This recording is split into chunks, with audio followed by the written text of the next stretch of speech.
Alors, on est ici à la ferme Guyon avec Monsieur Dion. Magnifique. Merci. Racontez-nous cette belle aventure. Oh, oui, c'est une très belle aventure. On est très chanceux, effectivement. Ça a commencé par le rêve de mon père, en fait. Mes parents avaient acheté ces terrains-là à peu près une quarantaine d'années. Et mon père s'est dit à l'époque il va se passer quelque chose dans ces terres-là. Et juste avant, lui, son rêve, c'était de partir un centre jardin. On parle de 1985-90. Il travaillait pour Rona pendant des années. Et il a incorporé, si on veut, les botaniques, les centres jardins botaniques sous la tutelle, si on veut, de Rona. Et lui, il voulait partir un centre jardin. Et juste avant qu'il parte un centre jardin, en 90-91, il y a des microbrasseries qui sont venues le voir, parce qu'il y avait une fusion entre Molson et O'Keeffe. Et ces gens-là étaient juste 5-6 microbrasseries. Maintenant, on est beaucoup plus, 300 microbrasseries, mais à l'époque, on était 6-7. Et ils sont venus le voir pour voir qu'est-ce qu'il allait faire, parce qu'il y avait une grosse fusion. Et pour vous sauver 15 ans d'histoire, mon père trouve ça pas mal intéressant à partir de ce domaine de la bière. Il connaissait pas ça du tout.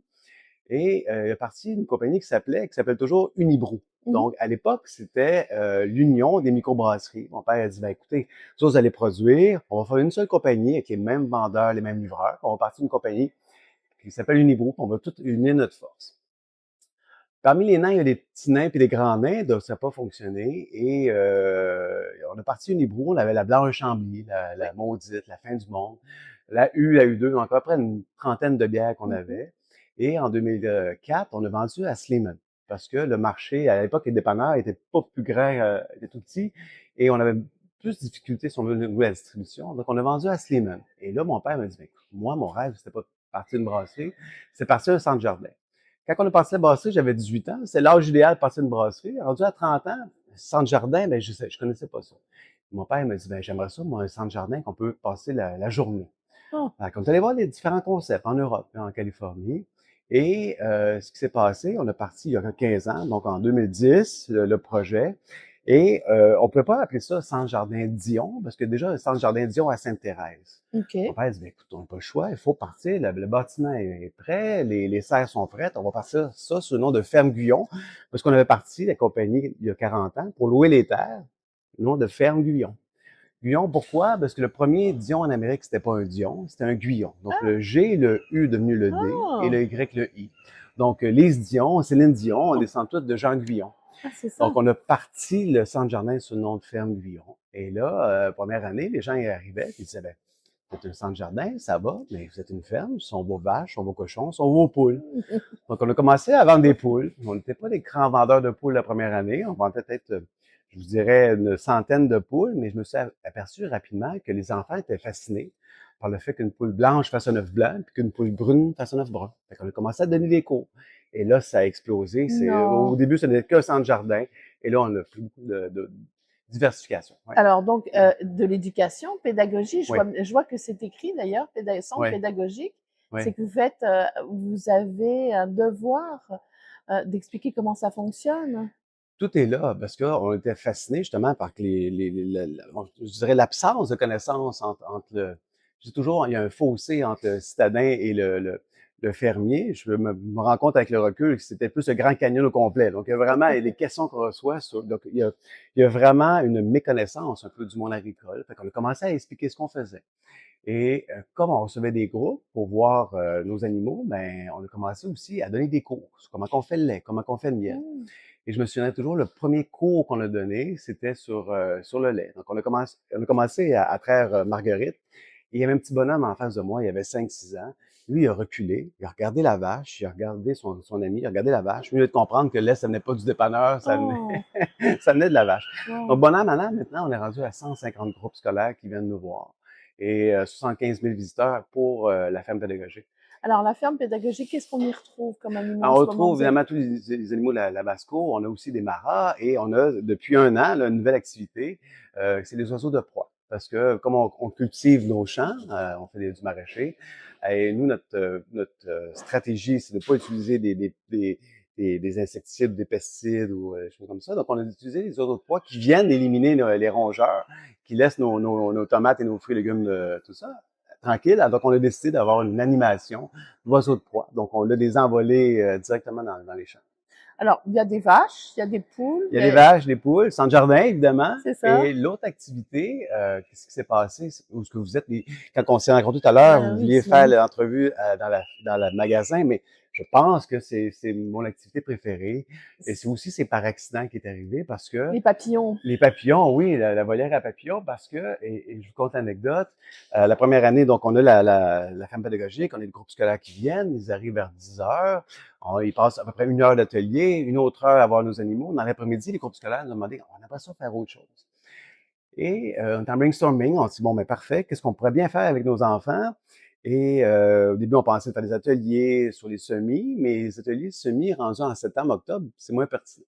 Et j'ai eu la chance d'être allé voir le jardin botanique. À l'époque, il y avait une exposition sur les papillons. Je suis Oui. rentré avec Marie-Frédéric, qui est ma plus grande fille. Maintenant, elle a 22 ans, mais à l'époque, elle avait 8 ans. Et elle est rentrée dans la volière à papillons, puis plein de papillons sont venus sur elle. Elle dit, Oh, papa, on devrait avoir ça à la ferme. Je pourrais inviter mes amis tout l'été. Alors, grâce à Marie-Frédéric, on a ah, cette volière à papillons-là. Donc, on a l'importation de papillons des Philippines, Costa Rica, le papillon, le morpho bleu. Il y a à peu près 80 sortes de papillons qu'on a durant la saison. Actuellement, on a environ 500-600 alors, il faut dire que petits c'est amis. tout ça, c'est à l'année, c'est important de le dire. C'est presque à l'année. On prend Presque, une la petite pause en papillonnerie, janvier-février parce que, évidemment, la ok. température, on a recréé vraiment la température tropicale. Donc, on arrête en janvier, mais on reprend en mars. Ouais. Alors, quand quelqu'un arrive, s'il va pas à la ferme, est-ce que les adultes peuvent y aller? Absolument, oui, oui, absolument. Donc, on pourra C'est avoir des visites individuelles qu'on parle. Donc, on a beaucoup de groupes scolaires, mais les gens viennent les week-ends voir la papillonnerie, voir la ferme éducative, assister à la volée des oiseaux de proie. Oui, oui. et vous, cet amour pour les animaux, ça a toujours été dans votre vie parce que c'est En fait, on est chanceux. On est vraiment chanceux d'avoir un environnement, de vivre cet environnement-là, qui était par accident, parce que si je regarde le plan d'affaires qui n'était qu'un centre jardin à l'époque, euh, je, je pense qu'on était chanceux d'écouter aussi le client et d'ajuster. Je prenais des photos de ce qui se passait il y a 15 ans à aujourd'hui. Je pense qu'on n'aurait pas fait tout ça si on n'était pas à l'écoute du client. Et si vous me posez la question, c'est un monde extraordinaire, mais ce qui est encore plus satisfaisant, c'est d'avoir la réaction du client qui est immédiate. ouais. Dans le temps de la bière, ben, on fabriquait de la bière, on l'envoyait dans les canaux de distribution, qui revendaient aux grandes chaînes alimentaires, qui revendaient aux clients, aux consommateurs. Donc, il y avait un écart. Mais là, maintenant, la réaction, elle est immédiate. Donc, on voit les enfants participer aux ateliers, on voit les gens acheter des fleurs, puis de recréer ça dans leur jardin, c'est une satisfaction qui est quotidienne. Ouais. Alors, on arrive ici, puis on a vu, écoutez, il y a des très beaux drapeaux du Québec. Ouais, On sent que ça fait des années qu'on sent qu'ici, la priorité, c'est le Québec, ce qu'on fait pousser. Vous encouragez aussi les gens du coin.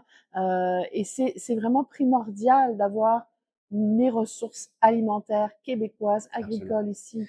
Absolument. Et je vous explique que c'est une valeur fondamentale pour nous, parce qu'à l'époque, distribuer notre bière, qu'on était très fiers d'avoir une bière, et on l'amenait au consommateur, c'est difficile le marché alimentaire. C'est pas nécessairement un marché qui est facile.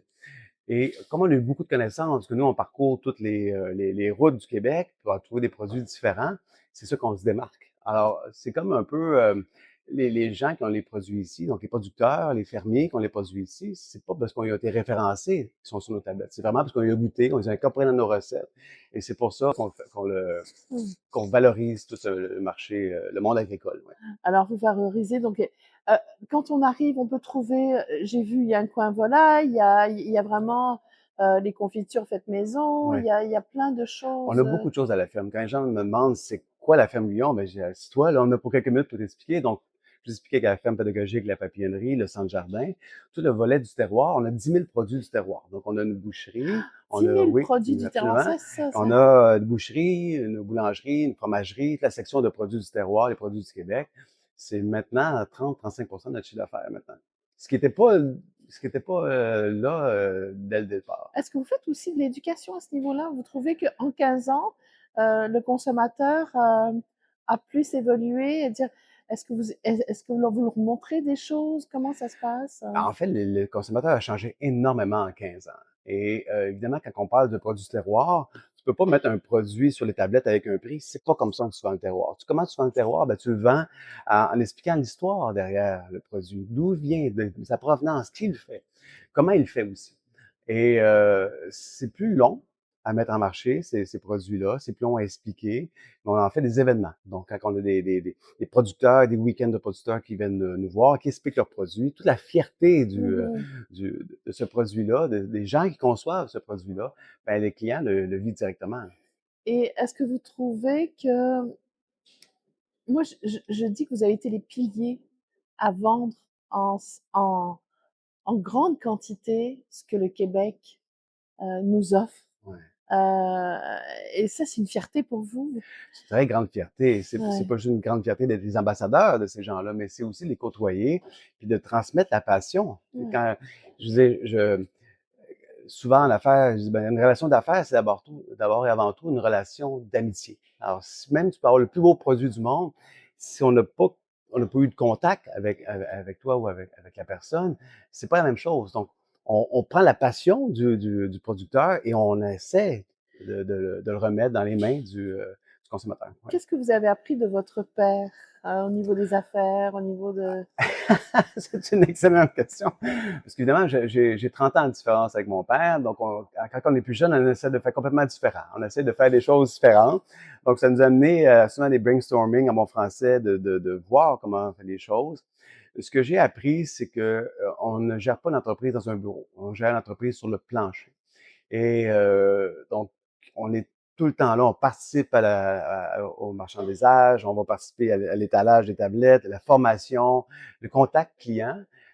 C'est vraiment la base. Et c'est la façon d'avoir un succès, je crois, en toute modestie, c'est vraiment le contact de client et d'ouvrir. Parce que si ce n'était qu'un centre jardin, même si j'adore les plantes, si j'avais pas à l'écoute de tous ces clients-là qui disaient, c'est quoi qui se passe dans mon agricole? Qu'est-ce qu'on fait au Québec? Puis je m'étais concentré uniquement sur le centre jardin. J'avais pas eu cette diversification-là. J'aurais sûrement pas eu cette passion-là Mhm. du Québec. Et je lui en remercie parce que cette ouverture-là d'esprit, je l'ai eue dès le départ parce qu'il m'a montré qu'il faut être à l'écoute des gens et d'être toujours ouvert à toutes les nouvelles idées. Ouais. Qu'est-ce qu'il dit de ça, de cette Ben, réussite-là? il est très fier. Évidemment, il est à la retraite maintenant. Mon père est à la retraite depuis quelques années. Il vient faire son tour à tous les jours. Il vient faire son épicerie, des fois 2 fois par jour. C'est vrai, Je hein? présume qu'il jette un petit coup d'œil sur comment on fait les choses. Je sais qu'il est très fier d'avoir accompli ça. C'était son rêve. Et je suis aussi très fier d'avoir continué son rêve. Et j'espère un jour qu'il va avoir la relève, qu'il va aussi continuer Pour le continuer. succès. Ici, à la ferme, on parle français, vous accueillez les clients français, Oui, c'est important français. pour vous? On a beaucoup aussi de groupes d'autobus, de voyageurs qui viennent de l'étranger. Donc, mais oui, c'est très québécois, effectivement. Ouais. Ok. La langue française est importante pour vous? La langue française, elle est vitale pour nous. C'est une langue qui représente, et surtout dans le domaine alimentaire, dès que tu as un produit francophone, un non francophone, ça a déjà une présence en tablette qu'on ne trouve pas dans les autres langues. Un grand merci. Bienvenue, merci.